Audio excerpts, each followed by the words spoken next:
Mathiew, let's look back at your first spell with Arsenal. What do you remember about those years? A lot of memories. If maybe what I remember is the cohesion in the group. Everyone was fighting for each other on the pitch.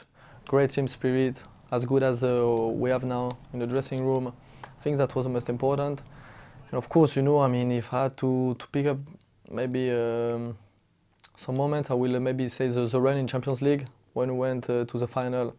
Even if we lost it, it was a good emotion. And maybe the last year, 2007-2008, when we were fighting for the title, Premier League, and fortunately we collapsed in April.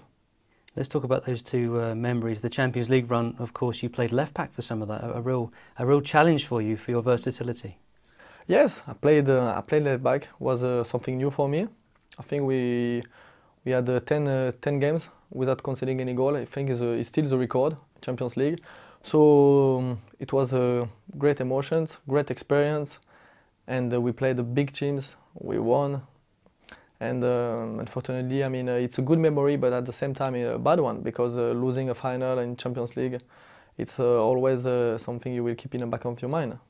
People talk about Mathiew Flamini, how versatile he is. He plays centre midfield, he can play right back, left back. That's a real asset, something to have, isn't it?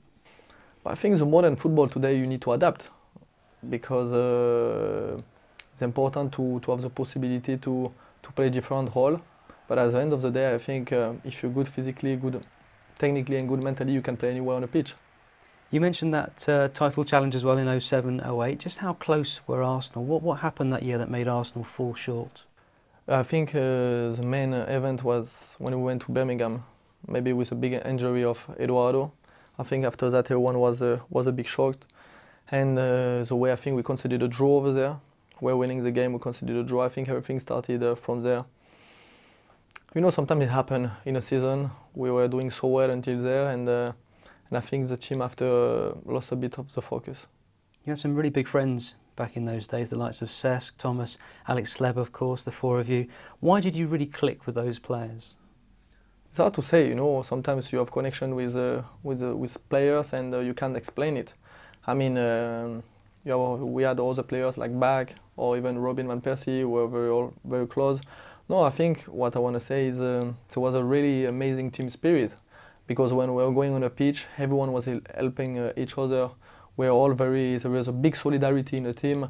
And then after, when it's like that, you feel very comfortable with your teammates. You feel like also maybe to see them out of the pitch. And it was exactly what happened, at the time. When you make friends at a football club, of course, you see Thomas Rositzky all the time now, but Cesc and Alex not so much. How do you keep in touch? Is it possible to keep in touch? Of course, it's possible. I'm still very close of Cesc. He's a very, very good friend. It's difficult in football to have close friend, because of course a lot of competition, and it's not that easy. But I'm still very close friend of Cesc. I saw him during the summer. He just got a little girl. So I'm really happy for him. It's really happy where he is, and yeah, I keep him in my heart.